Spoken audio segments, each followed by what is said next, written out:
अस्सलाम वालेकुम नाज़रीन, साइट में भलीकार आऊं मां सां गॾु नाजिया मीर। नाज़रीन, मली डिस्ट्रिक्ट जेल मां कैदियुनि जे फरार थियण वारे वाक़े सॼे सूबे अंदरि जेलुनि जी सिक्योरिटी ऐं इंतिज़ामिया जी नाइलनि ऐं कोताहियुनि ते बेशुमार सवाल पैदा करे छॾिया आहिनि। हिन वाक़े आमिर ज़िया जे दौर में जेको सखर जेल टुटण वारो वाक़ियो थियो, उन बदनामे ज़माना वाक़े जी यादि बि ताज़ी करे छॾी आहे, जंहिंखां पोइ हिकु मुनज़िम रिथाबंदीअ सां सिंध अंदरि असां ॾिठोसीं त कहिड़े रीति धाड़ेल राज असांखे शुरू थींदे नज़र आयो।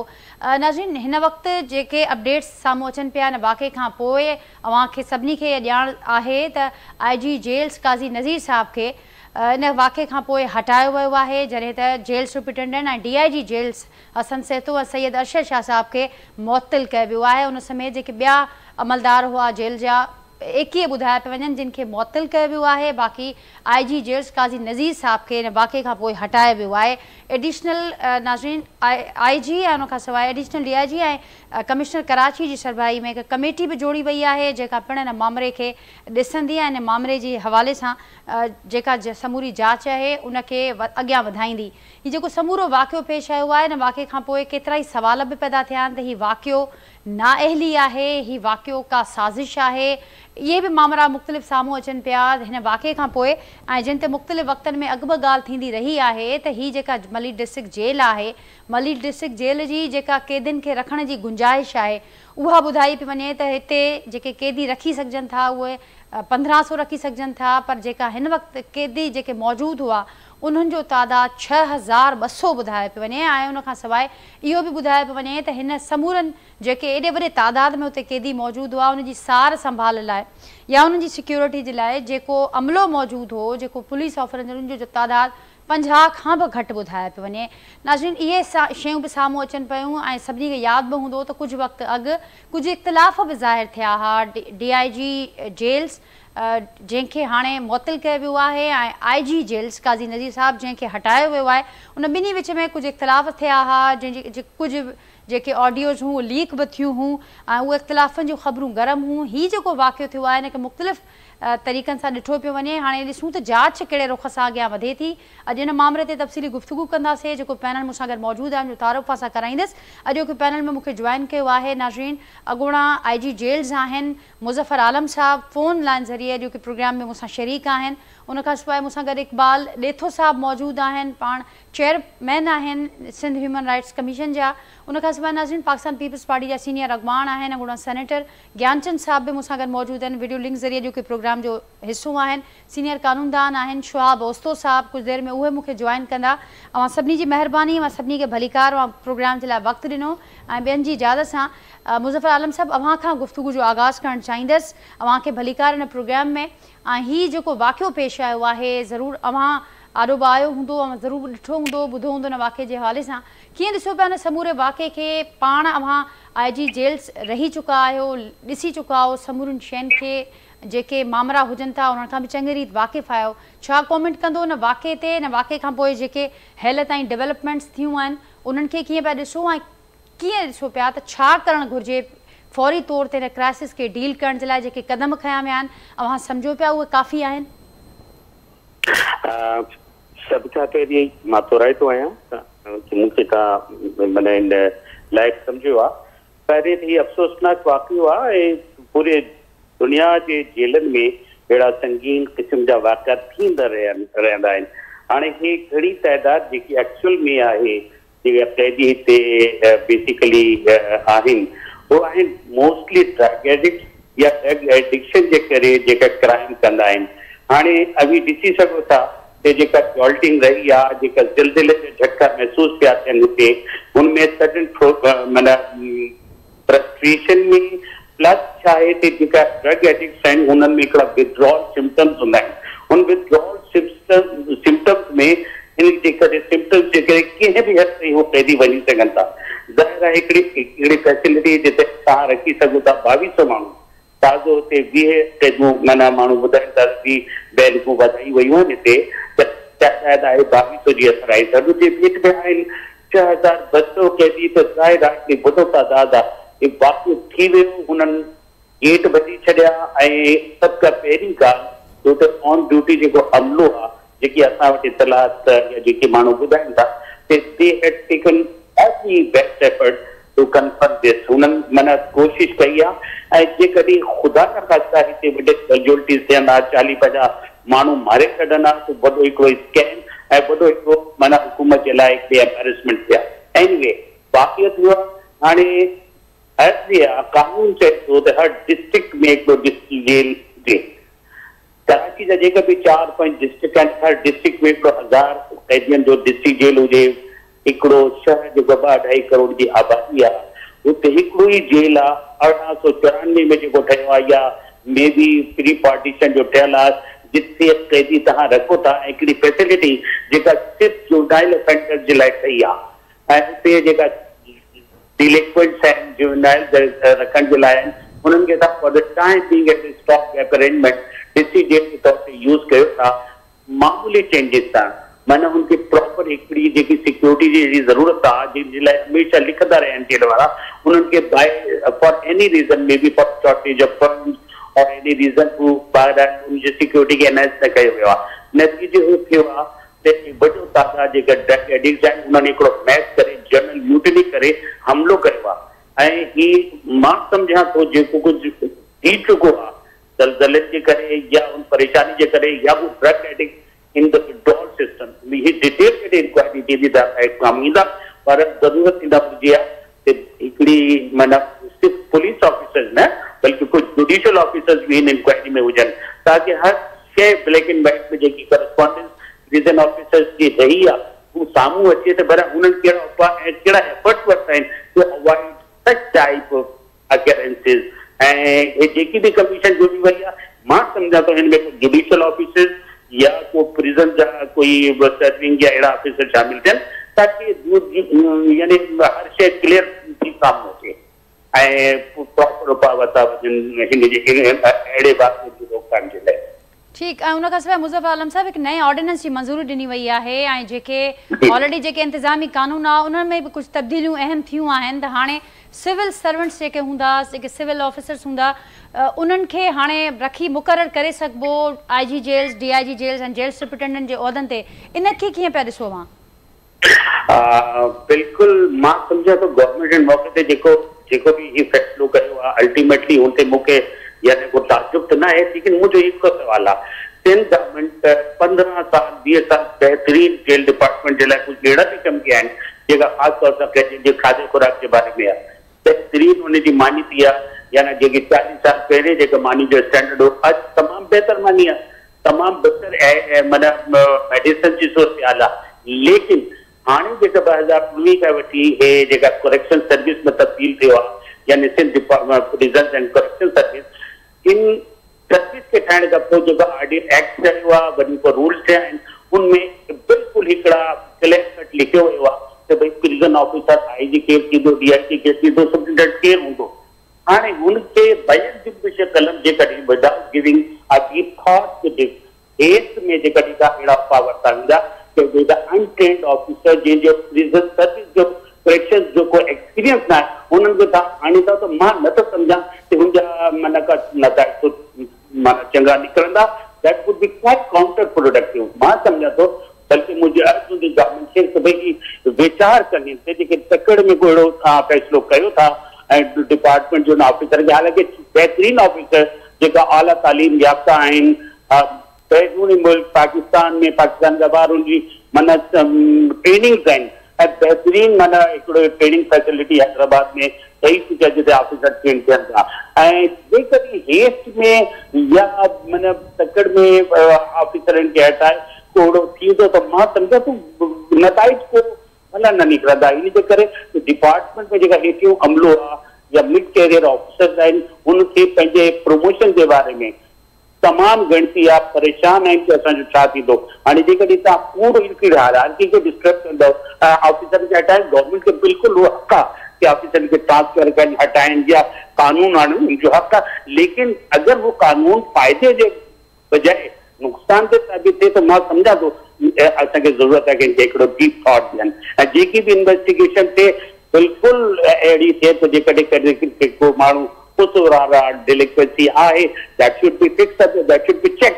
बट हुनमें छा आहे त हिकिड़ो अहिड़ो को तासुर न वञणु खपे जेका ऑफिसर खे अननेसेसरी जेको आहे या बिल्कुल बियॉन्ड बना उनके डिजर्विंग जे उनके पिनलाइज या उनके खराब कयो वियो आहे। मुंहिंजी हद बदल इनके जेको जेका बि ऑफिसर अचनि जेल डिपार्टमेंट में बेहतरीन ऑफिसर आहिनि तव्हां शिफ्ट कयो अकाउंट फॉर बि करायो ऐं सबसे वरी भई हिकिड़ो policy board prison policy board under home department and there are various department under one umbrella मां ज़ाहिरा मुखी आहे तो भला केतिरा इजलास ऐं केतिरा मीटिंग उन्हनि जे आईजी सां या पूरे स्टेक होल्डर्स वेठा आहिनि to consider to resolve whatever the current ongoing problems with the inmates and the prison officers। हाणे मां ज़रूर अर्ज़ कंदुमि हिन फोरम ऐं हिन डिस्कशन जे ज़रिए कि हिकिड़ो एम्प्लॉई आहे 12 कलाक ड्यूटी थो करे जस्ट टेल मी त भई we are violating Geneva Convention in gross violation of Geneva Convention। we are not ensuring that weekly working hours जेका employees आहिनि उहे केतिरा आहिनि उन जे बेट में असां उन्हनि खे रेम्यूनरेशन बि नथा ॾियूं हार्डशिप अलाउंस अहिड़ो लेवल ते नथा ॾियूं त भई 12 कलाक सुबुह 7 खां शाम 7 ताईं ड्यूटी ते ॾे माण्हू। आई थिंक उहो बि माना एड्रेस करणु खपे कि भई छा प्रॉब्लम आहिनि ऐं इन टोटो माना हिकिड़ी बेहतरी आणण जी ज़रूरत आहे और गवर्नमेंट बेशक ऑर्डिनेंस जेको आंदो आहे मां सम्झां थो इनखे थोरो रिकंसिडर कनि इनमें फ्रस्ट्रेशन बि आहे ऐं मां नथो सम्झां ते two wrong make the right. ठीक मुज़फ़र आलम साहब मूंसां गॾु शुआब ओसो साहब बि आहिनि इक़बाल लेथो साहब ऐं ज्ञानचंद साहब भी मौजूद हैं। शुआब साहब अवाम वटि ईंदसि मुज़फ़र आलम साहब के मां ॿुधो ऐं हू सम्झनि पिया त जेको हीउ ऑर्डिनेंस आयो आहे अॼु इनखे रिकंसिडर रिव्यू करण जी ज़रूरत आहे। गॾो गॾु इहा ॻाल्हि बि कनि पिया त जेका कमेटी जांच लाइ जोड़ी वई आहे उनमें जेके जुडिशियल ऑफिसर्स आहिनि उन्हनि खे बि ज़रूरु इंक्लूड करणु घुरिजे। हीउ जेको मामिलो आहे घण पासाई मामिलो आहे इनखे घण रुखी जेका जांच हूंदी उहा ई हेल्पफुल थी सघंदी। अव्हां छा चवंदो इन वाक़े ते ऐं हीउ वाक़ियो अव्हां खे नाअहली लॻे थी का साज़िश लॻे थी या अव्हीं सम्झो था त जेके हिन वक़्त ताईं जेके स्टेटमेंट साम्हूं अचनि पियूं त जेको बज़ाहिर जवाज़ ॾिनो पियो वञे त ज़िलज़िलो आयो आहे उनजो ख़ौफ़ हो ऐं उनखां पोइ हीउ जेको समूरो मामिलो थियो आहे ईअं पेश आयो आहे छा चवंदो अव्हां सर? महिरबानी नाजिया। ॾिसो हाणे इहो त कमेटी इन्हनि ठाही आहे उहे इहो फैक्ट्स सॼा जेके आहिनि साम्हूं आणींदा पर जेको हिन वक़्त ताईं मीडिया में रिपोर्ट थियो आहे उन मां त ज़ाहिरा इहो ई थो लॻे त हिन में नेग्लिजेंस आहे ऐं सुपरविजन जो या जेको गवर्नेंस जा इशूज़ आहिनि उहे बिल्कुलु साम्हूं नज़र था अचनि। ॾिसो इहे जेको जेल मैनुअल आहे जेकॾहिं तव्हां उहो अंग्रेज़ जे दौर जो जेल मैनुअल जेको ठहियलु आहे जेकॾहिं तव्हां उहो ॾिसो त मां सम्झां थो त जेके बि असांजा कानून आहिनि को बि एॾो मुफ़सिल ऐं तव्हांखे मुकमिल कोड तव्हांखे शायदि ई कंहिं ॿिए लॉ में मिले। यानी हिन में जेके बि मुख़्तलिफ़ क़िस्म जा जेल जे अंदरि जेके सिस्टम्स आहिनि यानी जेको खाधे खां वठी ऐं मुंहिंजी हेल्थ आहे ऐं जेको मुख़्तलिफ़ जेके हिरारकी आहे जेका ऑफिसर्स जी यानी आम सिपाहीअ खां वठी वार्डन उन खां पोइ जेल सुप्रिटेंडेंट ताईं सभिनी जी हिकिड़ी क्लियर जॉब डिस्क्रिप्शन ॾिनल आहे। सभिनी खे पंहिंजा कम ॾिनल आहिनि रजिस्टर्स हूंदा आहिनि जेके मेंटेन थींदा आहिनि ऐं कैदियुनि खे अंदरि कीअं उनजी एंट्रेंस खां वठी उनजे एग्ज़िट ताईं हिकु हिकु शइ जेका आहे मुकमिल तौर ते ॾिनल आहे। पर तव्हां जेकॾहिं जेल जी जेका एक्चुअल रियलिटी आहे उहा ॾिसो त उहा हिकिड़ी इंतिहाई ख़तरनाक भयानक रियलिटी आहे। मसलन कराची जो जेको सेंट्रल जेल आहे उनजी जेका कैपेसिटी आहे उहा आहे 2400 प्रिज़नर्स जी ऐं आमतौर ते हुते 6000 6500 प्रिज़नर्स हूंदा आहिनि ऐं तव्हां वरी उनजे मुक़ाबले में जेका हिननि जी स्टाफ जी स्ट्रेंथ आहे उहा इंतिहाई घटि हूंदी आहे। मुंहिंजे ख़्याल में 200-300 हार्डली हिननि वटि ऑफिसर्स ऐं स्टाफ आहे छाकाणि त अध खां वधीक त हूंदा आहिनि VIPs ड्यूटीज़ ते। IG खे स्टाफ मिलियल हूंदो आहे उनजी सिक्योरिटी DIG जी सिक्योरिटी जेल सुप्रिटेंडेंट मिनिस्टर इन खां पोइ कुझु बीमार हूंदा आहिनि, कुझु मोकलनि ते हूंदा आहिनि। एक्चुअल जेका उते जेल जे अंदरि जेका स्टाफ जी जेका प्रेज़ेंस आहे उहा तमामु घटि आहे, थिन आहे। त ओवर क्राउडिंग ऐं अंडर स्टाफिंग इहो हिकिड़ो वॾो मसइलो आहे। ॿियो त जेल जे अंदरि को डिसिप्लिन कोन्हे। हालांकि सेशंस जजिस ऐं हाई कोर्ट जा जजिस बि जेके आहिनि उहे वेंदा आहिनि उते, ऐं जेके ॿिया इदारा आहिनि सिंध में हिननि ठाहिया आहिनि उन्हनि जो बि कमु आहे त जेल खे मॉनिटर कनि ऐं जेको उते सिस्टम्स आहिनि उन्हनि खे ठीकु कनि। पर मां सम्झां थो त जेल जी जेका सॼी रियलिटी आहे उहा बिल्कुलु इग्नोर्ड आहे ऐं जेलनि खे सिर्फ़ु इस्तेमालु कयो वेंदो आहे माण्हुनि खे बंदि करण लाइ, उन्हनि खे टॉर्चर करण लाइ, उन्हनि खे वधीक डीह्यूमनाइज़ करण लाइ।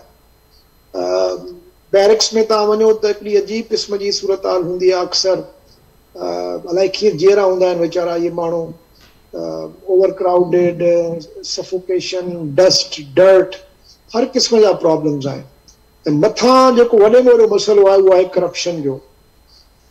जेल जूं पोस्टिंग्स जेके आहिनि उहे it is an open secret, त उहे बिल्कुलु उन्हनि जी बार्गेन थींदी आहे ऐं उते जॾहिं हुननि जी अपॉइंटमेंट थींदी आहे त उहे हर लेवल ते उहे पंहिंजा हुननि जा हिसाब किताब हलंदा आहिनि। त जेल त मां सम्झां थो त हिन वक़्तु सभ खां वधीक असांजो जेका क्रिमिनल जस्टिस सिस्टम आहे उन में प्रिज़न सिस्टम जेको आहे उहो सभ खां वधीक इग्नोर्ड आहे, सभ खां वधीक उनखे बिल्कुलु ई अब्यूज़ कयो वियो आहे ऐं उते का तवजा कोन्हे। जंहिंजे नतीजे में तव्हां ॾिसो त माण्हू जेके वीचारा जेलनि में वञनि था त अक्सर उते बीमार था थी पवनि या ज़हनी मरीज़ था थी वञनि ऐं ड्रिगनि सज़ाउनि वारा त उहे त कंहिं क़ाबिल ई नथा रहनि जो ॿाहिरि निकिरी का नॉर्मल लाइफ गुज़ारे सघनि। सो हे जेके जेलनि जो जेको तस्वुरु आहे उहो को सज़ा जे हवाले सां कोन्हे।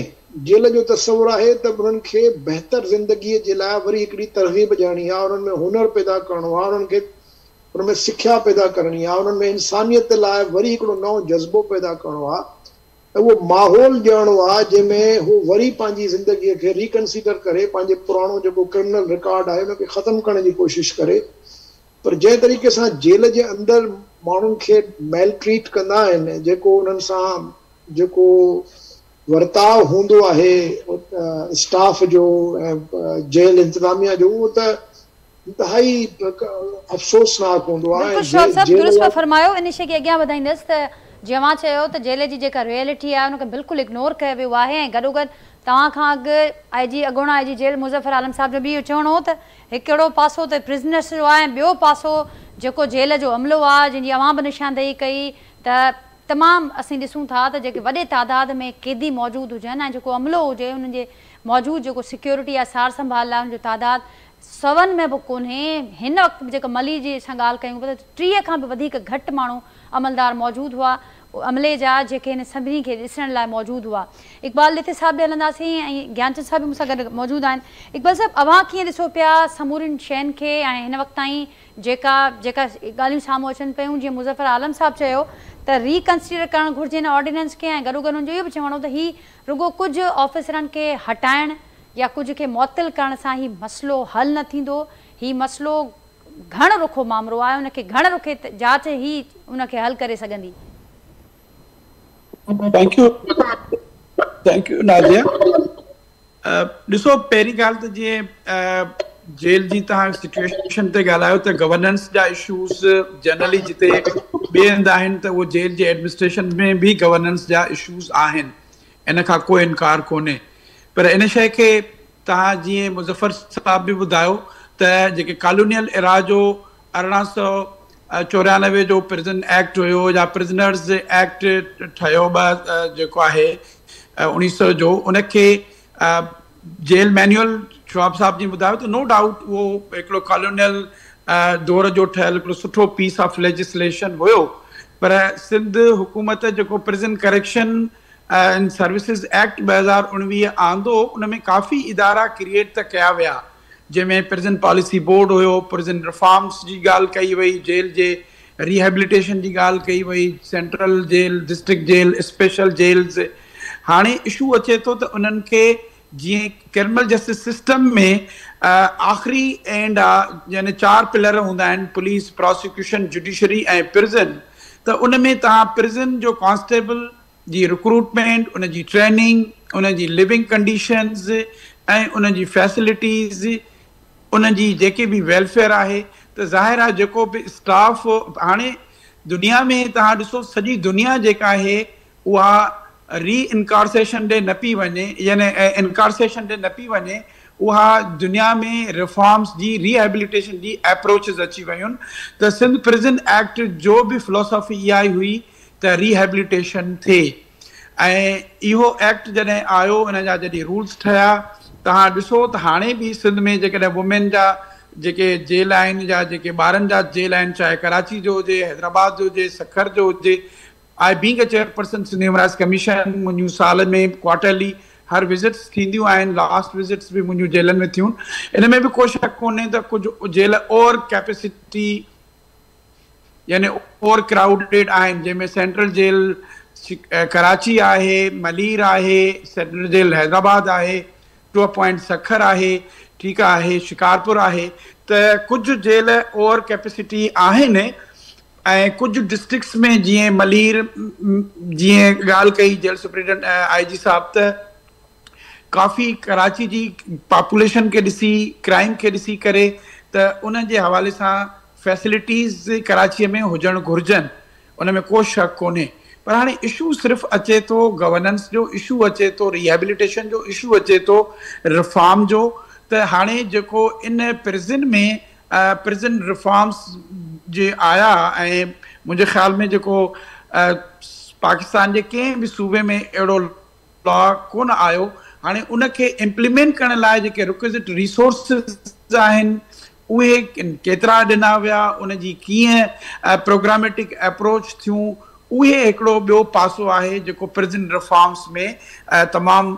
बाक़ी नो डाउट तव्हांजी food conditions, medical, living conditions, उहे सभु ठीकु थियूं, पर स्टिल गवर्नेंस में काफ़ी शयूं डिज़ायर। ही जेको वाक़ियो आहे जंहिं ते असीं ॻाल्हायूं पिया इक़बाल साहब, हिन जे पुठियां अव्हांखे छा नज़र अचे पियो? लापरवाही नज़र अचे पई? ही जेके मसला अव्हां ॿुधाया, या मुज़फ़र साहब ॿुधाया, या शवाब साहब ॿुधाया, त उहे नज़र अचनि पिया, कोताही नज़र अचे पई, या जेके हिकिड़ी ॻाल्हियूं हलनि पियूं त काफ़ी वक़्त खां इख़्तिलाफ़ बि हुआ, का साज़िश थी सघे थी? ठीकु आहे जी ॾिसो, जेकॾहिं आई फेल टू अंडरस्टैंड के जेकॾहिं एॾा ड्रग रिलेटेड ऑफेंडर्स हुया, उहे अंडर ट्रायल हुया या कन्विक्टेड हुया, त पहिरीं ॻाल्हि आहे त ड्रग रिहेबिलिटेशन सेंटर्स या उन्हनि जूं साइकोलॉजिकल हॉस्पिटल्स, हाणे अॼुकल्ह असां वटि बि वॾो प्रॉब्लम आहे त हर इशू जो जेको हल आहे उहो माण्हुनि खे जेल में या डिटेंशन में ॻोल्हियो थो वञे। उहो शुरूआती पुलिस जेकॾहिं FIR थिए थी, तव्हां नार्कोटिक कंट्रोल सब्सटेंस एक्ट हुजे, तव्हां सिंध नार्कोटिक तव्हां शयूं अचनि, त बजाए हिकिड़ो त तव्हांखे ड्रग रिहेबिलिटेशन, ड्रग रिफॉर्म्स, तव्हांखे जीअं सर कावाज़ी हॉस्पिटल हैदराबाद में आहे, त कराची में बि पब्लिक सेक्टर में तव्हांखे ड्रग रिहेबिलिटेशन, ड्रग थेरापी जा हिकिड़ा वार्ड्स हुजणु घुरिजनि, त जिते अहिड़ा साइकोलॉजिकली या ड्रग या मेंटली जेके रिटार्डेड या इल माण्हू आहिनि, तव्हां उन्हनि खे मेडिकली ट्रीटमेंट कयो, rather than you can lock them in one prison.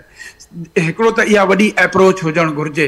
बाक़ी हाणे जीअं इंक्वायरी थींदी, चीफ मिनिस्टर साहब इंक्वायरी खे ऑर्डर कई आहे, होम मिनिस्टर साहब कई आहे, त लेट द उन जा फैक्ट्स छा था अचनि। बाक़ी आई डोंट थिंक के जेके आर्ग्यूमेंट्स अचनि पिया त अर्थक्वेक आहे या जेके ॿियूं शयूं आहिनि उहे ॾिसूं, इट्स अ बिफोर टाइम। पर बेसिकली स्टाफिंग जेकॾहिं तव्हां मलीर जी मां ॾिसां पियो त 313 सेंक्शन स्ट्रेंथ आहे, त उन मां जेकॾहिं पोस्टेड फील्ड पोस्टियूं केतिरियूं आहिनि, त 75 पोस्टियूं जेके आहिनि उहे वेकेंट आहिनि, कुझु माण्हू अदर जेल्स ते आहिनि। सो गवर्नेंस जो इशू पंहिंजी जाइ ते नज़र अचे थो, हुन में को शक कोन्हे।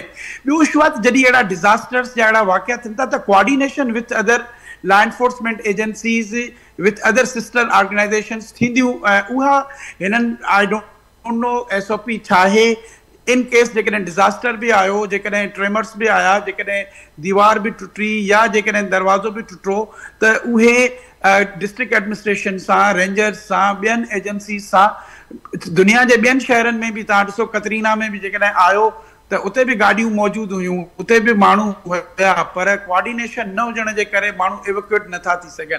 त हिते बि जेका आहे लोअर लेवल ते कोऑर्डिनेशन जेका आहे क्रिमिनल जस्टिस सिस्टम जे उन्हनि एलिमेंट्स में नज़र जेकॾहिं अचे हा त उहा टाइमली इहे शयूं उनखे रेड्रेस करे सघिजे हा। ठीकु आहे इक़बाल साहब, मुंहिंजी ॻाल्हि खे अॻियां वधाईंदे त हिन वक़्तु बि जेका अपडेट्स साम्हूं अचनि पिया त अॼु वधीक 3 जेके फ़रार थियल कैदी आहिनि उनखे गिरफ़्तार कयो वियो आहे। टोटल जेको गिरफ़्तार थियलनि जो तादादु 94 ॿुधायो पियो वञे, पर अञा बि ॿुधायो पियो वञे त वॾो तादादु आहे 122 कैदी ॿुधायो पियो वञनि जेके ताहाल फ़रार आहिनि। ज्ञानचंद साहब, अव्हां छा ॿुधाईंदो असांखे? बेशुमार सवाल पैदा करे वियो आहे हीउ वाक़ियो। ओवरऑल सॼे सूबे जी जेलुनि जी सिक्योरिटी इंतिज़ामिया जेका उते मौजूदु आहे, या जिन मसइलनि जो हिते ज़िक्र थियो त उते असां ॾिसूं था त स्टाफ घटि आहे या कैपेसिटी खां वधीक कैदी रखियल आहिनि, ऐं ॿिनि मसइलनि जो बि ज़िक्र थियो। अव्हां कीअं ॾिसो पिया? अव्हां ज़रूरु ॿुधो हूंदो मुज़फ़र साहब खे, जिन जो इहो चवणु हो त ऑर्डिनेंस खे रिकंसीडर करण जी ज़रूरत आहे, जांच कमेटीअ में जुडिशियल माण्हुनि खे बि शामिलु करण जी ज़रूरत आहे, ऐं हिन खे वाक़े खे हिकिड़े मख़सूस रुख में ॾिसण खां बजाए घण रुखे तरीक़े सां ॾिसण जी ज़रूरत आहे। ॾिसो, आउं सम्झां थो त जेके बि पार्टिसिपेंट आहिनि, वटो साहब हुजे, इक़बाल साहब हुजनि या मुज़फ़र आलम, सभिनी खे रीज़नेबल ॻाल्हियूं जेका गवर्नेंस जा इशूज़ आहिनि या साज़िश जेके असां चऊं था, जेकॾहिं साज़िश थी आहे उहो कामयाबु थी आहे त गवर्नेंस तरफ़ अचूं था, पर स्टाफ जो न हुजणु ऐं स्टाफ जो मुख़्तलिफ़ प्रोटोकॉल ड्यूटीज़ में या उते ड्यूटियूं न करणु, उनजे पुठियां बि हिकिड़ो करप्शन जो सिलसिलो आहे। जेल खाते जे हाणे ताज़ो कुझु ॾींहंनि खां त असांजो तजुर्बो कोन्हे, पर पुराणे वक़्त में जेल खातो कमाई जो ज़रियो आहे। उनजे इंटर थियण खां वठी तव्हांजो तशदुद शुरू थिए थो, त जेसि ताईं तव्हां उन्हनि खे भत्तो न ॾियो, मंथलियूं न ॾियो, जेको मंथलियूं ॾिए थो उहो सवलो आहे, जेको नथो ॾिए उनखे जेल जे अंदरि बि पहिरियां ॾींहं जे लाइ तमामु घणा तंग गुज़रनि था। हॉस्पिटल्स आहिनि त हॉस्पिटल्स में केरु कैदी वञी रहनि था, जिन जा रिसोर्सिस आहिनि, उहे क्लासिस बि जेके आहिनि उहे करप्शन जे बुनियाद ते डिसाइड थियनि था। पर इन सभिनी शयुनि जे जेकॾहिं गंदे ॾिसिजे त असल ॻाल्हि इहा त जेल्स आया माण्हुनि खे बंदि रखण जा जॻहियूं आहिनि या उहे रिफॉर्म्स जे लाइ बि मौजूदु आहिनि। जेसिताईं तव्हां रिफॉर्म्स तरफ़ न वेंदो तेसिताईं आउं सम्झां थो त असां क्रिमिनल्स वधाईंदा रहंदासीं।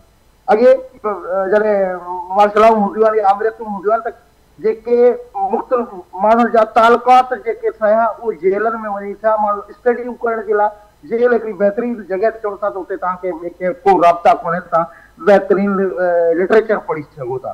त हाणे जॾहिं उहे सियासी माहौल ओतिरो गरम नाहे रहियो त क्रिमिनल्स जेके आहिनि उन्हनि जा पंहिंजा पाण में तालुकात उते था थियनि, पोइ के छुटे थो त तबी हिक ॿिए सां राब्तनि में आहिनि। त हिन सॼे नेक्सिस हिकिड़ो ठहियलु आहे जंहिंमें तव्हांजी करप्शन कहिड़ो बि कैदी हुजे उहो इहो नथो चई सघे त बिना करप्शन जे ऐं उते बिना हिकिड़ा त कैदी उहे आहिनि जेके सज़ा याफ़्ता आहिनि, हिकिड़ा उहे आहिनि जेके अंडर ट्रायल आहिनि, पर समूरनि खे मुंहिंजे ख़्याल में त ट्रीट उन अंदाज़ में कयो थो वञे जंहिं अंदाज़ में उहे क्रिमिनल्स हुजनि, पर बल्कि जेके सज़ाऊं खाई था वञनि उहे सीनियर थी था वञनि, उहे उते सिस्टम जो हिसो थी था वञनि। बाक़ी जेके अंडर ट्रायल्स आहिनि नवां वञनि था उन्हनि सां वॾी ज़्यादती थी थिए। हिकिड़ी ॻाल्हि आहे। ॿी ॻाल्हि त जॾहिं हिन क़िस्म जा वाक़ा थियनि छो था, माण्हुनि जी हिकिड़ी फ्रस्ट्रेशन आहे ज़लज़ले जो ठीकु आहे, ज़लज़ले ते माण्हुनि खे ॿाहिरि कढणु उन जूं जानियूं बचाइण त ठीकु आहे, पर उहो बग़ैर कहिड़े रिसाबनि जे उन्हनि खे तव्हां हीअं छॾे ॾिनो। हाणे बि तव्हां ॾिसंदो त जेके गिरफ़्तार थिया आहिनि, मूंखे को फैक्ट्स मूं वटि कोन्हनि, पर मुंहिंजो अंदाज़ो आहे त उहे माण्हू गिरफ़्तार थिया हूंदा जेके इन्हनि वॾनि लोहनि में मुलस न हूंदा, जेके वॾा ॾुआरी आहिनि जेल बि उन्हनि टोड़ियो आहे ऐं उहे वरी फरार थियण जे लाइ उन्हनि जा साथी किथे न किथे बीठे हूंदा। ही मुंहिंजी नज़र में ऑल ऑफ सडन कोन्हे, ही वेल प्लैंड थियो आहे। उनमें सिधी ॻाल्हि आहे त इंसामिया खे आजो करे रखी को थो सघे, छाकाणि इहा सॼी नाहेली हुन इंसामिया जी आहे। जेल जो स्टाफ घटि थियो त हू ॿियनि इदारनि खां बि सपोर्ट वठी हुनखे इन्हनि खोलण खां अॻु में या खोलण दौरान बि करे था सघिया। पर मुंहिंजी नज़र में त तव्हां जेल ते वञी बीहंदो त केतिरनि मुलाक़ाती थी वञी बीहो त तव्हां केतिरनि मरहलनि मां गुज़रे अंदरि था वञो। रुगो जेल जो स्टाफ कोन बीठल हूंदो आहे, बाक़ी पुलिस बि आहे, असांजा रेंजर्स बि बीठल हूंदी आहे, किथे किथे त सभई इदारा गलियल तौर ते हुननि खे ॾिसंदा रहंदा आहिनि, छाकाणि त मुल्क दुश्मन वेम्बो बुलोस कयल माण्हुनि जी मौजूदगी हूंदी आहे। तो आऊं हुनखे ईअं थो ॾिसां त असल में असांखे जेलनि खे उन रिफॉर्म्ड माहौल में वञणु खपे कि दुनिया जे ॿियनि हंधनि ते बि माण्हुनि खे सहूलियतूं ॾिनियूं थियूं वञनि ऐं माण्हुनि खे सज़ा अचण ते सज़ा थी ॾिनी वञे, अदरवाइज़ उन्हनि माण्हुनि खे रिलैक्स थो रखियो वञे। ऐं ज़मानतूं जेकॾहिं हेतिरो सॼो तइदाद आहे उनजी इन शइ खे बि ॾिसण जी ज़रूरत पवंदी जेकॾहिं का इंक्वायरी कमीशन आहे त केतिरा माण्हू आहिनि जिन जूं ज़मानतूं थी सघनि थियूं, उन्हनि खे ज़मानतूं नथियूं मिलनि। जेकॾहिं ज़मानतूं थी वञनि त उहो लोड बि घटिजी वञे थो, त छाकाणि त उहे वॾनि ॾोहनि में कोन्हनि। पोइ उनमें असां वटि मुख़्तलिफ़ इदारा मौजूदु आहिनि त केरु जेकॾहिं ज़मानत बि नथो ॾेई सघे त उनजे अलावा असां वटि इदारा मौजूदु आहिनि जेके उन्हनि खे मदद करे सघनि था या उन्हनि सां रैत कई वञे त जेल दौरान उन्हनि जी परफॉर्मेंस छा आहे। तो इन्हनि सभिनी शयुनि खे गॾे सॼे असीं ॾिसंदासीं त मामिलो वरी बि उते थो बीहे त हिन खे चङी तरह ॾिसण जी ज़रूरत आहे। हिन में जेके कैदी थी था वञनि उन्हनि मां घटि में घटि हर दफ़े जेके आज़ादु थी अचनि उन्हनि जो चङो वॾो परसेंटेज इहो हुजणु खपे जेको जेल मां वापसि अचे त उहो ॾोह छॾे ऐं उतां कंहिं न कंहिं ट्रेनिंग मां ट्रेंड थी अचे, पंहिंजे रोज़गार जो वसीला ॿिया पैदा करे। ठीक है जी साहब, मुख़्तसिर ब्रेक मूंखे वठणो आहे, कमर्शियल ब्रेक खां पोइ वापसि अचूं था गुफ़्तगू खे कंटिन्यू कंदासीं। वेलकम बैक नाज़रीन, बीह रहां के प्रोग्राम में भलीकार ऐं गुफ्तगू असांजी जारी आहे। मली डिस्ट्रिक्ट जेल मां कैदियुनि जे फरार थियण वारे मामले खां पोइ जेके डेवलपमेंट्स थियूं आहिनि उते जी ॻाल्हि ॿोल हलंदड़ आहे। आज़म ज़ुरानी साहब KTN न्यूज़ जा सीनियर रिपोर्टर आहिनि ऐं काफ़ी ॾिघे वक़्त खां हू कोर्ट्स जा मामला हुजनि, जेलुनि जा मामला हुजनि, समूरनि मामलनि खे तमामु ॾिघे वक़्त खां कवर कंदे अचनि पिया। आज़म साहब, अवां ॻाल्हि ॿुधी, इक़बाल लेथो साहब मूंसां गॾु मौजूदु आहिनि, ज्ञानचंद साहब, शुआब साहब, मुज़फ़र आलम साहब, कीअं ॾिसो पिया अवां जेको हीउ वाक़ियो थियो आहे त जेको अॼु ऑर्डिनेंस आयो आहे उन हवाले सां बि असांखे ज़रूरु ॿुधायो त ऑर्डिनेंस खां पोइ हाणे कहिड़ियूं अहम तब्दीलियूं हूंदियूं जेके असांखे नज़र ईंदियूं। हिकिड़ी ॻाल्हि ज्ञानचंद साहब कई, रिफॉर्म्स जी ॻाल्हि बि हुननि कई त हीअ जेकॾहिं रिफॉर्म्स असां त ॿुधंदा ईंदासीं सालनि खां त रिफॉर्म्स कमेटियूं जुड़ंदियूं रहंदियूं आहिनि, जेल सुधारनि जूं कमेटियूं, जेल सुधारनि जे हवाले सां मुख़्तलिफ़ वक़्तनि ते मीटिंगूं, मामरा, पोइ उन खां पोइ रिज़ल्ट अहिड़ी छो थी अचे साम्हूं। ज्ञानचंद साहब इहा बि ॻाल्हि कई त हीअ ऑल ऑफ सडन वाक़ियो न पियो लॻे त ओवरनाइट सभु कुझु थियो आहे। ऐं जीअं त असां सभिनी खे ख़बर आहे त जेका ज़िलज़िले जी शिदत हुई उहा बि का घणी न हुई, 3.8 या 3.4 ॿुधाई पई वञे हुनजे विच में। त हीअ जेको मामिलो थिए पियो हू ॼाणाइनि पिया त लॻे थो त को प्री प्लैंड आहे, जॾहिं की बज़ारि जेको ॿियो मौक़िफ़ साम्हूं अचे पियो घरू वज़ीर जो या ॿियनि जो, उन मौक़िफ़ में फ़र्क़ु आहे। उहो मौक़िफ़ अचे पियो त हीअ प्लांटेड कुझु न आहे, ओचितो ई ओचितो जेका सूरत हाल डेवलप थी उन खां पोइ हीअ मामला नज़र आया। इख़्तिलाफ़नि जूं ख़बरूं बि गरम रहियूं आहिनि काफ़ी वक़्त खां। अवां असांखे छा ॿुधाईंदो हिन वक़्त ताईं छा शयूं साम्हूं अचनि पियूं? जी नाज़िया, मलीर जेल जेको कराची जो नंढो जेल आहे, इहो वॾो को जेल न आहे ऐं हिन में दहशतगर्दी समेत जेके हार्ड क्रिमिनल्स आहिनि उन्हनि जो वॾो तादाद में मौजूदु न हूंदो आहे। या त सियासी कैदी रखिया वेंदा आहिनि या वरी मंशियात, स्ट्रीट क्राइम समेत नंढे जेके नंढा नंढा ॾोह आहिनि उन्हनि जा कैदी जेके उते रहियल आहिनि।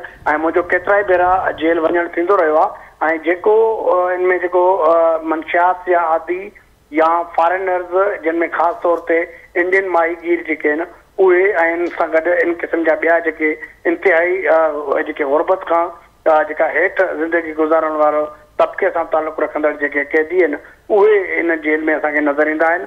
ऐं उन्हनि सां जेको जेल इंतिज़ामिया जो जेको वर्ताव आहे उहो यकीनन जेको आहे हर हंधि काउंट थिए थो ऐं हू जेको उते जेका फ्रस्ट्रेशन जी सूरत हाल पैदा थिए थी ऐं हिननि सां उन जो जेको रवैयो आहे उन सां उहो उते रिफ्लेक्ट करे थो।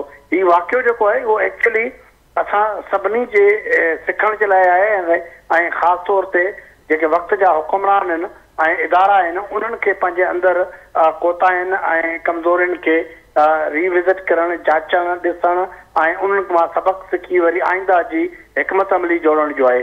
पर बदकिस्मती सां हर भेरे ईअं लॻंदो आहे त आरज़ी जेके आहिनि उहे क़दम खयां वेंदा आहिनि, आरज़ी जेके आहिनि उहे एक्शन खयां वेंदा आहिनि, पर इन्हनि मसइलनि खे हमेशह जे लाइ हल करण जी जेका आहे उहा पॉलिसी बदस्तूर जेका आहे उहा नज़र नथी अचे। तव्हांखे ॿुधायां त हीअ हिननि त हिकदमि जेको आहे उहो इहो कयो त जेको आहे लॉ जेको आहे उनखे अमेंड करे छॾियो अथऊं। हाणे हिननि इन लॉ जेको ऑर्डिनेंस जारी थियो आहे उन खे पढ़ण सां ईअं थो लॻे त असांजी हुकूमत ऐं उनजे अख़्तियारनि खे पंहिंजे ई डिपार्टमेंट यानी जेल खातो जेको आहे उनजे सलाहियतनि, उनजे नियतनि ते एतमाद कोन्हे रहियो। उन्हनि जो ईअं ख़्यालु आहे त हीअ जेका बि ख़राबी थी आहे उहा जेल खाते जे रुगो अमलदारनि, ऑफिसरनि या इंतिज़ामिया जे करे थी आहे, उनजो को ॿियो सबबु न आहे। पर इहो नथा ॿुधाए सघनि त इन सभिनी ऑफिसरनि खे रखण वारो कहिड़ो, IG खे कंहिं मुक़ररु कयो, DIG खे कंहिं मुक़ररु कयो, सुप्रीडेंट कंहिं मुक़ररु कया। 2019 खां वठी इहो सिलसिलो शुरू थियो आहे त जेके कैडर जेको आहे उहो अलॻि थियो आहे। पहिरीं त 2019 खां अॻु में पुलिस जा यानी जंहिंमें PSP ऐं रैंकर्स जेके शामिल हूंदा उहे जेल में मुक़ररु थींदा। 2019 में इहो डिघे बहस मबाहिसे ऐं गॾिजाणनि खां पोइ इहो फ़ैसिलो थियो त न, जो जीअं पुलिस जा माण्हू पंहिंजे खाते में कमु कनि था ईअं जेल वारनि खे बि मौक़ो ॾियणु खपे त उहे पंहिंजे तरीक़े सां कमु कनि। पर सवाल इहो ई आहे त जीअं ॿियनि इदारनि जी इंडिपेंडेंसी आहे ईअं छा जेल में बि इंडिपेंडेंसी अहिड़ी आहे ऐं जेल जा जेके अमलदार आहिनि उहो इन मेरिट जे तहत मुक़ररु थींदा आहिनि, उन्हनि खां उहो ई जेको कानून मुताबिक़ कमु आहे उहो कमु वरितो वेंदो आहे या न वरितो वेंदो आहे। हाणे हिन महिल सॼो मलबो जेको आहे उहो जेल इंतिज़ामिया यानी IG, DIG ऐं सुप्रीडेंट ते पियो आहे न, पर पॉलिसी मेकर्स जेके आहिनि उन्हनि ते उन्हनि पंहिंजी ज़िमेदारी क़बूल न कई आहे ऐं उन्हनि वरी बि जेको आहे सो एडाकिज़म जो मुज़ाहिरो कयो आहे। हिकिड़ो नओं ऑर्डिनेंस राति 2 मिंटनि जे अंदरि तयारु करे लागू कयो आहे। हाणे हैरत जहिड़ी ॻाल्हि आहे त जेल सुप्रीडेंट खां वठी IG ताईं जेको आहे उहो गैर वास्तेदार जंहिंखे चइजे या जेको आहे आउटसाइडर्स उन्हनि खे मुक़ररु करण जो जेको आहे उहो रस्तो उन्हनि ॻोल्हियो आहे। यानी उन्हनि उहे सम्झनि था त हीअ जेका जेल जा जेके ऑफिसर्स आहिनि जेके अपॉइंटमेंट खां वठी रिटायरमेंट ताईं जेल में रहनि था उहे जेल हलाइण जी सलाहियत नथा रखनि। इन करे उन्हनि जे मथां सिविल सर्वेंट्स जेके बग़ैर वर्दी वारा आहिनि उन्हनि खे बि मुक़ररु कयो वञे। इहो तजुर्बो जेको आहे जनरल मुशरफ जे दौर में बि थियो ऐं उन दौर में बि जेके आहिनि फ़ौजी अफ़सरनि खे ऐं रिटायर फ़ौजी ऑफिसरनि खे जेको आहे जेलनि समेत मुख़्तलिफ़ खातनि में मुक़ररु कयो वियो। पर अॼु ताईं उन सभिनी इदारनि जी जिते जिते उहे मुक़ररु रहिया उन्हनि जी एफिशिएंसी सभिनी जे साम्हूं आहे। ईअं वरी जेको आहे ॿियो तजुर्बो थिए पियो, बजाए जो जेल अमलदारनि जी कैपेबिलिटी वधाइणु खपे, जेल ऑफिसर्स में जे सलाहियतुनि खे वधाइणु खपे, उन्हनि खे जेको आहे माली ऐं जेके ॿिया मसइला आहिनि उहे हल करण जे बजाए जेल जी नफ़री जेका आहे वधाइण जे बजाए ऐं उन्हनि जी निगरानी खे बहितर करण जे बजाए असां वरी जेको आहे सिविलियंस यानी कि प्रोविंशियल मैनेजमेंट ग्रुप जा जेके ऑफिसर्स आहिनि उहे सुप्रीडेंट लॻी सघंदा ऐं जेके पंहिंजो PSP ऐं रैंक ऐं प्रोविंशियल पुलिस जा जेके ऑफिसर्स आहिनि उहे जेके आहिनि DIG बि लॻी सघंदा ऐं पंहिंजो सुप्रीडेंट बि लॻी सघंदा ऐं उन्हनि मां ई वरी जेको आहे 20-21 ग्रेड जा हाणे IG बि लॻी सघंदा। तव्हां इन ॻाल्हि मां अंदाज़ो करे सघो था त असांजा जेके पॉलिसी मेकर्स आहिनि उहो कहिड़े क़िस्म जी पॉलिसी ठाहिनि था बजाए जो मसइले खे हल करण जे। ऐं हिननि उहो कयो आहे त बाबा ही सॼो जेको सिस्टम आहे हिननि जो जेको हिन वक़्त ताईं हलियो पियो उहो ॼण फेल आहे, उहो सॼो बदनियत आहे, इनएफिशिएंट आहे ऐं हाणे इन्हनि खे जेको आहे ॿाहिरियां माण्हू मोकिले पंहिंजे ई ठहियल सिस्टम ते अदम एतमाद जो इज़हार ऐं ॿाहिरियां माण्हू हाणे हू हलाईंदा। ही जेको तजुर्बो साम्हूं आयो आहे जंहिं ते मुज़फ़र आलम साहब बि इहा ॻाल्हि कई त रीकंसीडर उनखे करण जी सख़्तु ज़रूरत आहे। तफ़सील सां ॿुधायो तव्हां आज़म ज़ुरानी साहब ऐं इक़बाल लिथो साहब बि हलंदसि, पोइ वरी आख़िरी कॉमेंट असां ज्ञानचंद साहब खां वठंदासीं। इक़बाल साहब छा एड करणु चाहींदो, अव्हां कीअं ॾिसो पिया आज़म त तफ़सील सां खोले ॿुधायो आहे त ही अॻु बि माज़ीअ में तजुर्बो थियो, हाणे बि जेको ही तजुर्बो थिए पियो आरज़ी हल खां सवाइ कुझु न बल्कि बहितर मसइलो वधाइण वारी ॻाल्हि आहे। इक़बाल साहब पहिरियां मां हिकिड़ी ॻाल्हि कंदो वञा त जेके जीअं आज़म ॻाल्हि ॿुधायो त ही मलीर प्रिज़न में जेके बि इंडियन फिशर फोक वारा आहिनि या ड्रग रिहेबिलिटेशन वारा आहिनि, हिकिड़ो लीगली इशू तव्हांखे शायदि हाईलाइट थियो हूंदो त जेको बि Sindh control of narcotic substance act ठहियो आहे उन जे तहत कोर्टियूं ठहणियूं हुयूं ऐं सिंध हाई कोर्ट बि ऑर्डर ॾिनो आहे त हिन महिल ताईं उन्हनि जूं कोर्टियूं न थियूं, जंहिंजे नतीजे में जेके अहिड़ा माइनर ऑफेंसिस में शयूं अचनि थियूं त उन्हनि जी बेल ते, हिकिड़ो त हिन लॉ में इशू आहे त उन्हनि जी बेल नथी थी सघे, हिकिड़ो इहो लॉ में बि इशू आहे। ऐं ॿियो जॾहिं मां जेलनि जी विज़िट कयूं आहिनि त मेनपुड़ी गुटका मावा जेके बि इहे शयूं आहिनि इन्हनि में तक़रीबन जेके बि committee for the welfare of prisoners जा पैसा आहिनि जेके होम डिपार्टमेंट जे अंडर में, या डिस्ट्रिक्ट लीगल एम्पावरमेंट कमेटी जा पैसा आहिनि जेके सेशन जज उनखे ॾिसे थो, त उन्हनि में अक्सर करे इन्हनि ऑफेंसिस में बेल या एडवोकेट नथा करे ॾियनि, छो त इहे प्रोहिबिटेड ऑफेंसिस में अचा था वञनि। त हिकिड़ो त इहो ज़रूरत आहे इन लॉ खे बि जेको Sindh control of narcotic substance act आहे, जंहिंमें मेनपुड़ी गुटका मावा जेके नंढी नंढी शयुनि जे करे तव्हां उन्हनि खे राइट टू बेल नथा ॾियो या उन्हनि जूं शयूं, हिकिड़ो त उहो बि टेक्निकल इशू आहे जंहिंखे ॾिठो वञे। ॿियो इहो इशू आहे त पुलिस जॾहिं बि इहे कैंपेन्स हलाए थी त उहे तक़रीबन इन्हनि ड्रग रिहेबिलिटेशन वारनि बजाए उन्हनि खे रिहेबिलिटेशन हेल्थ में या ॿियनि शयुनि में मोकिलिजे, उहे असां उन्हनि जो हल चाहियूं था त उहे प्रिज़न में डिटेंशन में वञनि ऐं ठीकु थियनि जेके नथा थी सघनि। Now coming to your point के ऑर्डिनेंस आहे, ज़ाहिर आहे it will be placed before the assembly, ऐं ऑर्डिनेंस जॾहिं उहो असेंबली जे पार्लियामेंट जो विज़डम हूंदो, ऐं इहा बि ॻाल्हि सही आहे त इहो एक्ट ख़ुदि इन ई असेंबली ठाहियो आहे। हाणे उहे स्टैंडिंग कमेटीज़ उनखे रिव्यू कीअं कनि थियूं, उनजी शयुनि खे कहिड़ियूं ॾिसनि थियूं, एम्पिरिकल एविडेंस कहिड़ो खणनि थियूं, जेको माज़ीअ में आज़म बि ॿुधायो, मुज़फ़र साहब बि ॿुधायो त माज़ी में ॿियनि केडर्स जा ऑफिसर आया हुआ ऐं उन्हनि केतिरो कंट्रीब्यूट कयो, उन्हनि केतिरी शयुनि खे कई, ऐं इहा बि ॻाल्हि रखणी पवंदी त मोटिवेशन जेको केडर आहे प्रिज़न जो, तव्हां उन्हनि खां जॾहिं सुप्रीडेंट हुजे, DIG हुजे या IG हुजे, उन्हनि जी जेका वर्टिकल मोबिलाइज़ेशन आहे उहा उन में शयुनि में तव्हां उन्हनि जो कैरियर पाथ जॾहिं हिकिड़ो क्लियर न आहे, उहा केतिरी मोटिवेशन थींदी, केतिरी उन्हनि जी ओरिएंटेशन ठीकु हूंदी। So that is the wisdom of the assembly. ऐं हाणे हुकूमत जेको फ़ैसिलो कयो आहे, ज़ाहिर आहे उन्हनि जेके बि ऑब्जेक्टिव रियलिटीज़ आहिनि उन्हनि खे ॾिसी करे, हाणे इहे टेम्पररी मेयर्स आहिनि, इहे परमानेंट मेयर्स आहिनि, असेंबली में वञे थो उनखे शयूं छा थियूं ॾिठियूं वञनि ऐं इहो कहिड़े जेके अॻिते हली उनखे, बाक़ी ॻाल्हि इहा ई तव्हांजी सां मां मुतफ़िक़ आहियां त असां वटि जेल रिफॉर्म्स जी तमामु ज़रूरत आहे, ऐं ओवरसाइट मॉनिटरिंग कमेटी बि हर डिस्ट्रिक्ट्स में आहिनि, जेल डिस्ट्रिक्ट जेल्स ते आहिनि, ऐं असां मां बीइंग ए चेयरपर्सन बि हूअं बि मां अॻ में बि जेलनि में वेंदो आहियां। सो कुझु जेल्स अहिड़ा आहिनि जिते इन्हनि शयुनि खे फिक्स करण जी ज़रूरत आहे। सो आई होप के Sindh prison department, home department जेका एडमिनिस्ट्रेटिव डिपार्टमेंट आहे प्रिज़न जी, उन शइ खे उहो कीअं ॾिसे थी। ॿियो पैरोल एंड प्रोबेशन जो जेको कॉन्सेप्ट आहे, तव्हां ॾिठो हूंदो Karachi law and order situation खां पोइ प्रोबेशन जेको हूंदो आहे जुडिशियल हूंदो आहे, ऑर्डर जेको प्रिज़न में न रखंदो आहे, ॿाहिरि कैदियुनि खे तव्हां टेम्पररी ॿाहिरि छॾींदा आहियो ऐं उनजी ओवरसाइट कंदी आहे प्रोबेशन डिपार्टमेंट। त असां वटि पैरोल प्रोबेशन भी क्रिमिनल जस्टिस सिस्टम जो हिस्सो आहे, पैरोल भी गुड कंडक्ट ते रिमिशन ते, उहा भी होम डिपार्टमेंट में सेक्रेटरी होम जे लेवल ते आहे, उन जा भी सिंध हुकूमत ड्राफ्ट रूल्स ठाहिया आहिनि।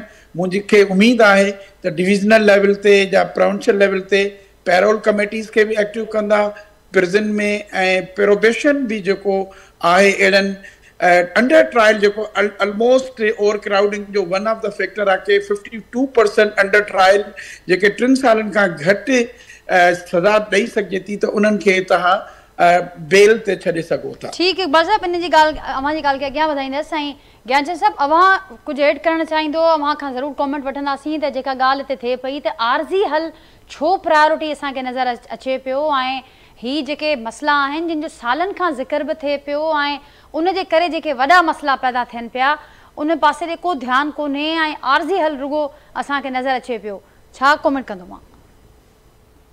देखो मुंहिंजी ज़ाती राय में ऑर्डिनेंस के बजाय ये जेका कमीशन ठाही वई है, इंक्वायरी कमीशन, उनजे सिफारिशात के ॾिसी पोइ लॉ बाक़ाइदा ठाहिणु खपजे। लॉ ठाहिणु सिंध में असांजी हुकूमत आहे, उनमें वाज़ह अक्सरियत को मसइलो कोन्हे, इहा ॻाल्हि आहे। ॿिए नंबर ते असीं जेको गवर्नेंस की तरफ़ अचूं था ऐं करप्शन में गवर्नेंस पाण में जॾहिं नेक्सस ठाहे वेहनि था त पोइ छा थो थिए, असीं चऊं था जेके कैदी असांजा मंशियात में आहिनि, उन्हनि मां मंशियात में जेके कैदी आहिनि उन्हनि खे छा जेल जे अंदरि मंशियात कोन थी मिले? खाधे जो सिस्टम असीं चऊं था सुठो थी वियो आहे, छा उन्हनि मां केतिरा माण्हू जिनखे पंहिंजे घर जो खाधो थो मिले? बाक़ी जेके आहिनि उहे उन खाधे में पेड था वठनि या गवर्नमेंट वेठी खाराए? वरी बि बहितर थियो आहे, सुठी ॻाल्हि आहे, हॉस्पिटल्स में बहितर थियो आहे, सुठी ॻाल्हि आहे, रिफॉर्म्स त आया आहिनि, हिन में कोई शक कोन्हे, बहितरी घणी बहितरी आई आहे। पर ही जेके नंढियूं नंढियूं शयूं आहिनि, मैनपुड़ी जी ॻाल्हि थी, हाणे मैनपुड़ी जी सूरत हाल इहा आहे त असांजे लॉ एनफोर्समेंट वारा ऐं बाक़ाइदा जी ठेका ॾिजनि मुख़्तलिफ़ माण्हुनि खे मिलनि था, त इहा इन पासे जी बि गवर्नेंस जा इशूज़ आहिनि ऐं उहे माण्हू ॿधिजनि था जिनजी का पहच कोन्हे।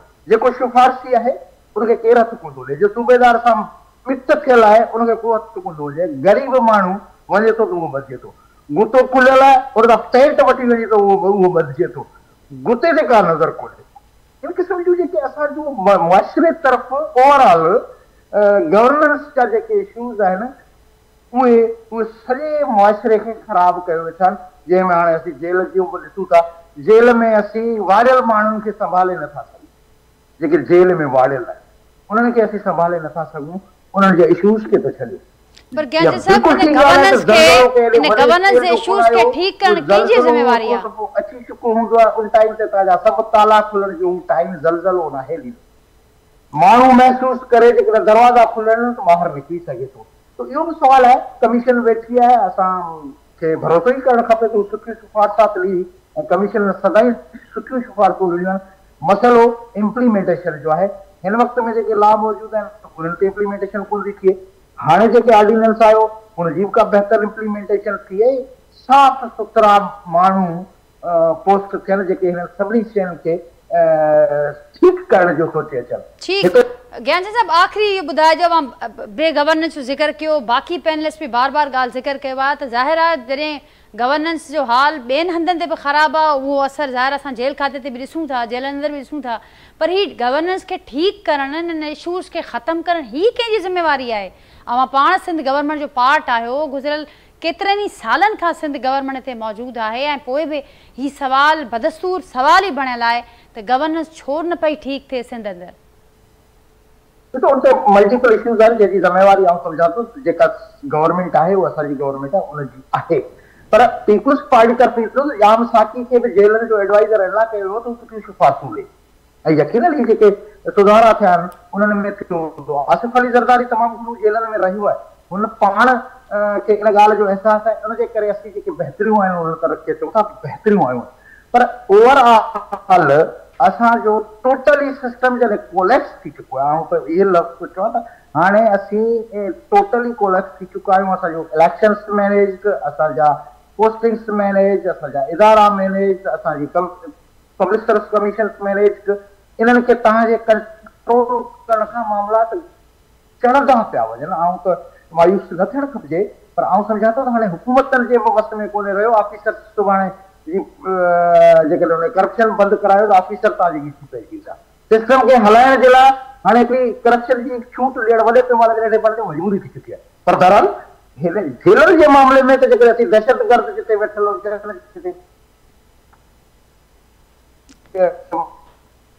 माफियाज़ जा माण्हू आहिनि, क्रिमिनल हेड पाए तो सुठे सुंगू जे लाइ कमीशन जे ठीक है जी साहब, वहाँ जो पॉइंट अची वियो आहे, वहाँ जी वरी मेहरबानी, वहाँ गुफ्तगू में पार्ट वरतो ऐं गुफ्तगू में शरीक थिया। इकबाल लिथो साहब, वहाँ जी वरी मेहरबानी। आज़म ज़ोरानी साहब, वहाँ वक्त ॾिनो, वहाँ जी भी वरी मेहरबानी। कुछ देर लाइ नाज़री शुआब ओस्तो साहब ऐं मुज़फ़र आलम साहब सां गॾु मौजूद हुआ। गुफ्तगू वहाँ ॿुधी। आख़िर में ज्ञानचंद साहब जेका ॻाल्हि कई त सिस्टम कोलैप्स थी चुको आहे ऐं उन्हनि जो इहो चवणु आहे त हाणे जेका सूरत हाल आहे, जिन माफ़ियाज़ उन्हनि ज़िक्र कयो त हाणे उन्हनि ॾाढो हुकूमतूं बि बेवस आहिनि। ही नाज़िन सूरत हाल आहे। गुफ्तगू अव्हां जे आॾो आहे ऐं पाण ई अव्हां फ़ैसिलो बि कंदा त जेका ज़ाहिरा जिन वटि ज़िम्मेवारी आहे, जेकॾहिं हू बि बेवसी जी ॻाल्हि कनि त पोइ ॿिया माण्हू कंहिं मां उमेद रखनि। पंहिंजे फीडबैक खां असांखे ज़रूरु आगाह कजो, जो की प्रोग्राम में थियल गुफ्तगू जे हवाले सां वरी अव्हां सां सुभाणे मुलाक़ात थींदी। तेसिताईं ॾींदा इजाज़त। अल्लाह हाफ़िज़।